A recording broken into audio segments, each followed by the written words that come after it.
Hello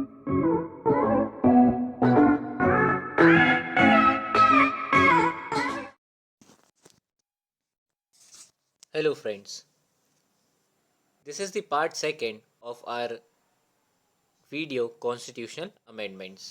ठीक है, और अगर आपको इसके पहले के कॉन्स्टिट्यूशनल अमेंडमेंट्स मतलब पार्ट वन पढ़ना है तो आप लिंक डिस्क्रिप्शन में लिंक मिल जाएगी, आप वहाँ से उस पर स्विच कर सकते हैं।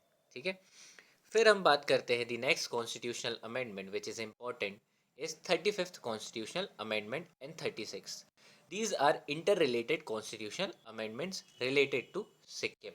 Okay, these two constitutional amendments had a uh, background also related to Sikkim. Okay,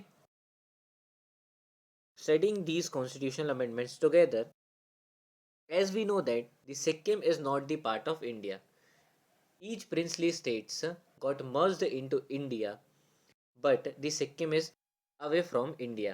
Okay, but slowly during the early 1970s, the Sikkim has become the part of India. Okay, by the 35th constitutional amendment, Sikkim was became the associate state.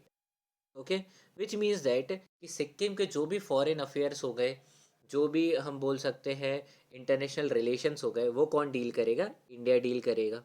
ठीक है, वो बन गए हैं associate state.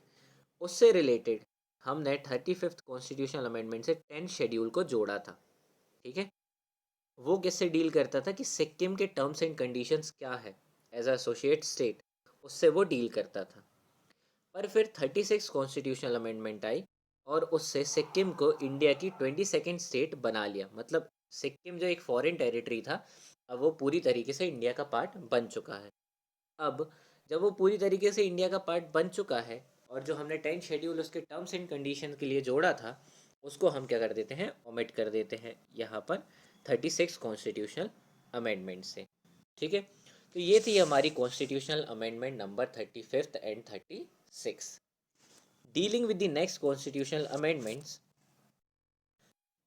First is the 38th constitutional amendment of 1935। It deals with the certain restrictions. As we know, the emergency, which is the part number, you have to comment on in the comment section that emergency is which part number. Okay, emergency को यहाँ पर declare कर दिया था as non justiciable. ठीक है, कि emergency को आप किसी भी कोर्ट में जाकर ये नहीं पूछ सकते कि ये इमरजेंसी को क्यों लगाया गया है। ऑर्डिनेंसेस रिलेटेड बात करिए, मतलब कि अगर कोई सेंटर या स्टेट में अगर ऑर्डिनेंस प्रेसिडेंट या गवर्नर रिस्पेक्टिवली लेकर आता है, तो उसको भी ये नहीं पूछा जाएगा कि आपने ऑर्डिनेंस क्यों लाया in the court of law. ठीक है, ये बात दोनों चीज़ों को रिस्ट्रिक्ट कर दिया था 38th कॉन्स्टिट्यूशनल अमेंडमेंट से। ठीक है, फिर एक बात और करते हैं हम, जो नेशनल इमरजेंसी है उसके 3 ग्राउंड्स को 38th कॉन्स्टिट्यूशनल अमेंडमेंट से ऐड किया था।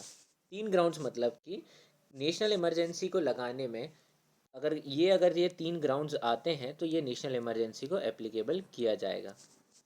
First is the armed rebellion, other is the external aggression, and next is the internal disturbance. These 3 grounds are added through 38th constitutional amendment. Okay.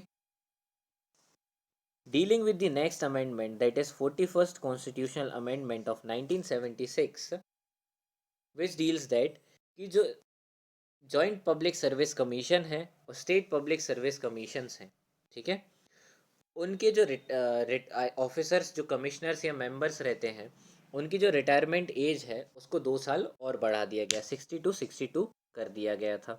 ठीक है, we are now talking about the most important constitutional amendment of our India, that is the 42nd constitutional amendment 1976। इसको हम mini constitution भी कहते हैं। ठीक है, सबसे पहली चीज़ हमने क्या किया था, जो हमारी कॉन्स्टिट्यूशन ऑफ इंडिया है उसका जो सबसे पहला पेज है उसको हम क्या कहते हैं? प्रियम्बल। तो सबसे पहले हमने प्रियम्बल में 3 शब्दों को जोड़ा इस अमेंडमेंट से। First is the socialist, other is the secular, and third is the integrity. ठीक है, सोशलिस्ट मतलब सामाजिकता, सेकुलर मतलब कि हमारे देश की सारे रिलीजन एक है, हमारे देश का कोई भी एक रिलीजन नहीं है। फॉर एग्जांपल पाकिस्तान एक मुस्लिम स्टेट है, but India is not a Muslim state. यहाँ पर सारे रिलीजन को वेलकम किया जाता है। And other is the integrity which means the unity और the brotherhood feeling. Next talking about is the fourth A which is the fundamental duties. Fundamental duties मतलब अगर आप इंडिया के सिटीज़न हैं तो आपके क्या कर्तव्य बनते हैं। तो 10 फंडामेंटल ड्यूटीज़ को 42nd कॉन्स्टिट्यूशनल अमेंडमेंट से जोड़ा गया था। थर्ड इसमें कॉन्स्टिट्यूशनल अमेंडमेंट में चेंजेस क्या किए गए कि जो पार्ट नंबर 14A है deals with the tribunals. Tribunals क्या होते हैं, एक तरीके से बोल सकते हैं कि किसी भी स्पेशल पर्पस के लिए एक छोटा सा कोर्ट बोल सकते हैं हम उसको। ठीक है। फोर्थ थिंग को हमें थोड़ा बैकग्राउंड से समझना पड़ेगा, that is president bound by cabinet advice. देखिए, प्रेसिडेंट किसकी एडवाइस पे काम करता है, काउंसिल ऑफ मिनिस्टर की। लेकिन कॉन्स्टिट्यूशन में ऐसा कहीं नहीं लिखा गया है कि वो उसकी एडवाइस को मानेगा या नहीं मानेगा। तो 42nd कॉन्स्टिट्यूशनल अमेंडमेंट से ये क्लियर कर दिया कि कैबिनेट जो भी एडवाइस देगा उसको प्रेसिडेंट को मानना पड़ेगा, वो मना नहीं कर सकता। ये बात फोर्थ कॉन्स्टिट्यूशनल अमेंडमेंट कहती है।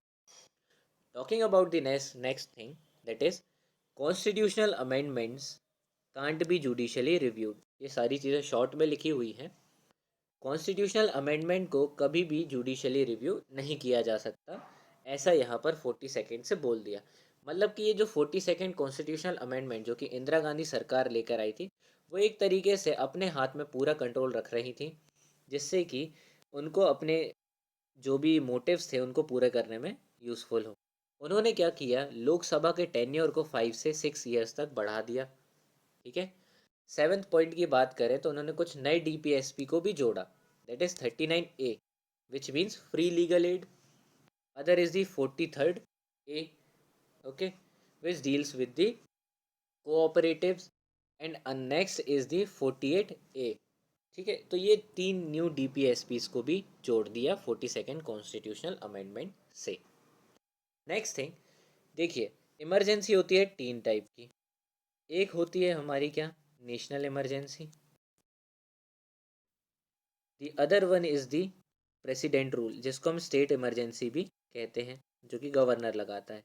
And other is the financial emergency. तो जो प्रेसिडेंट रूल है, ठीक है, तो प्रेसिडेंट रूल को अगर एक बार लगाया जाएगा तो वो 6 मंथ्स तक के लिए पहले लगता था। अब उसको चेंज करके क्या कर दिया गया है कि वो 1 मंथ तक के लिए, 1 ईयर तक के लिए एक अप्रूवल में लग सकता है। ठीक है, तो ये चेंज किया गया।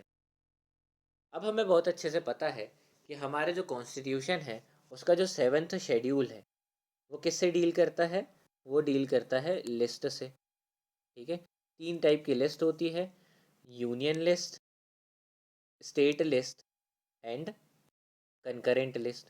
तो इन तीनों लिस्ट में जो सब्जेक्ट्स हैं, मतलब कि स्टेट लिस्ट से यूनियन लिस्ट में कुछ हमने सब्जेक्ट्स का ट्रांसफ़र किया था, उससे ये डील करता है। ठीक है, कितने सब्जेक्ट, कुछ 5 सब्जेक्ट्स को हमने इधर से इधर पे ट्रांसफ़र किया था। ठीक है। नेक्स्ट चीज़ हमने इसमें क्या चेंज किया था, एक तरीके से हमने इधर पर जुडिशरी की पावर को कम किया था। ठीक है, तो यहाँ पर ऑल इंडिया जुडिशियल सर्विस की अपॉइंटमेंट करी गई थी। ठीक है, ऑल इंडिया जुडिशियल सर्विस का क्या काम था कि एग्जीक्यूटिव और जुडिशरी को अलग अलग रखने का काम था, इसलिए इसको अपॉइंट किया गया था। And the last thing which is done and which is important on the basis of 42nd constitutional amendment, वो था कि सुप्रीम कोर्ट और हाई कोर्ट की रिट्स इशू करने की जो पावर थी उसको, उनको रोक दिया गया था, और जुडिशली रिव्यू करने की जो पावर थी उनको भी रोक दिया गया था। ठीक है, तो एक तरीके से जुडिशरी को बिल्कुल बांध दिया गया था और जो गवर्नमेंट थी उसको पावरफुल बना दिया गया था इस कॉन्स्टिट्यूशनल अमेंडमेंट के through. Dealing with the next constitutional amendment, 43rd Constitutional Amendment of 1977। इस टाइम पे क्या हो गया था, जनता पार्टी आ चुकी थी पावर में, कांग्रेस पार्टी सेंटर से हट चुकी थी।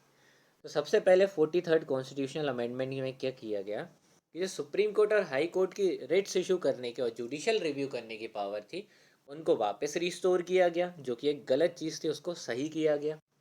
और 44th कॉन्स्टिट्यूशनल अमेंडमेंट को ऐसा बोला जाता है 1978 में जो किया गया था, एक तरीके से जो गलत चीज़ें हुई थी 42nd से उनको 44th से सही किया गया था। जैसे कि पहली चीज़, जो टर्म था लोकसभा का उसको 6 से 5 ईयर्स तक फिर से वापस कम कर दिया गया।